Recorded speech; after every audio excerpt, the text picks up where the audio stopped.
Hello students, இப்போ நம்ம class 12 business mathsல 4th chapter differential equationsல example 4.6ல இருந்து 4.10 வரைக்கும் பார்க்கலாம்.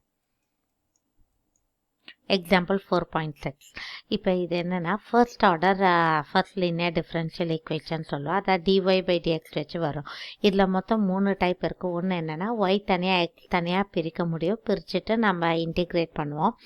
செகண்ட் டைப் ஒய்யையும் எக்ஸையும் தனித்தனியாக பிரிக்க முடியாது. தேர்ட் டைப் பார்த்தோன்னா நமக்கு அதாவது டைப் பிக்யூ ஃபார்மேட்டில் வரும். ஓகேவா? அதாவது டிஒய் பை டிஎக்ஸ்னால் ஒய் வச்சு ஒரு டேர்ம் வரும், ஒய் இல்லாமல் ஒரு டேர்ம் வரும். இப்போ இதில் நம்ம ஃபர்ஸ்ட் டைப் பார்க்க போகிறோம். அதான் ஒய் தனியாக எக்ஸ் தனியாக பிரிக்க முடியும். இப்போ எக்ஸ் ஸ்கொயர் இப்போ பாருங்களேன், இங்கே ஃபுல்லாக எக்ஸ்னு இருக்குது, இங்கே ஃபுல்லாக ஒய்னு இருக்குது. அப்போ ரெண்டு சைடும் இன்டிகிரேட்டை போடுறோம். எக்ஸ் ஸ்கொயரை பண்ணால் பவரில் ஒன்று ஆட் ஆகும், அதே நம்பர் கீழே வரும். அப்போ எக்ஸ் ஸ்கொயர்னா எக்ஸ் கியூப் பை 3 ப்ளஸ் எக்ஸை பண்ணால் எக்ஸ் ஸ்கொயர் பை 2, கான்ஸ்டண்ட்டை பண்ணால் எக்ஸ்னு போடுவோம். ப்ளஸ் அதே தான் ஒய் பவரில் ஒன்று இன்க்ரீஸ் ஆகும், அதே நம்பர் கீழே வரும்.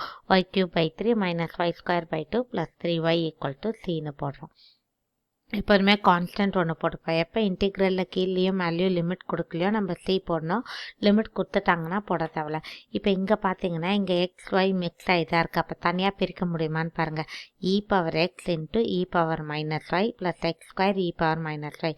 இ பவர் மைனஸ் ஒய்யை காமனாக எடுத்தால் e power x plus x square. இப்போ பாருங்கள், இங்கே ஃபுல்லாக எக்ஸ், இங்கே ஃபுல்லாக ஒய். அப்போ டிஒய் இருக்கா, இ பவர் மைனஸ் ஒய் இந்த சைடு வந்தால் இ பவர் ஒய்னு ஆகிடும்.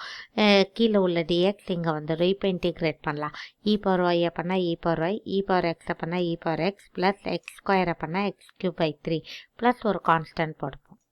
நெக்ஸ்ட் இப்போ இந்த மாதிரி பெரிய டேர்மாக இருக்கா, ஃபஸ்ட் என்ன பண்ணலான்னா இது தனியாகவும் ஈக்குவல்ட்டுக்கு அப்புறமா ஒரு டேர்ம் எடுத்துகிட்டு போயிடலாம்.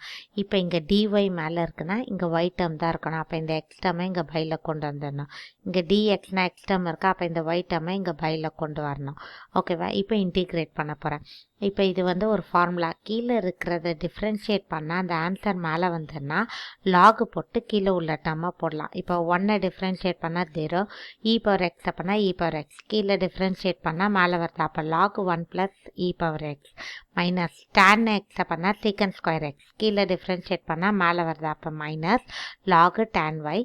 ரெண்டுமே லாக் வச்சு வரனால நான் லாக் சி போட்டுக்கிறேன். சியை பொறுத்த வரைக்கும் log c plus c minus c எது வந்தாலும் அதை நம்ம அடுத்த ஸ்டெப்பில் சீனே போட்டுக்கலாம்.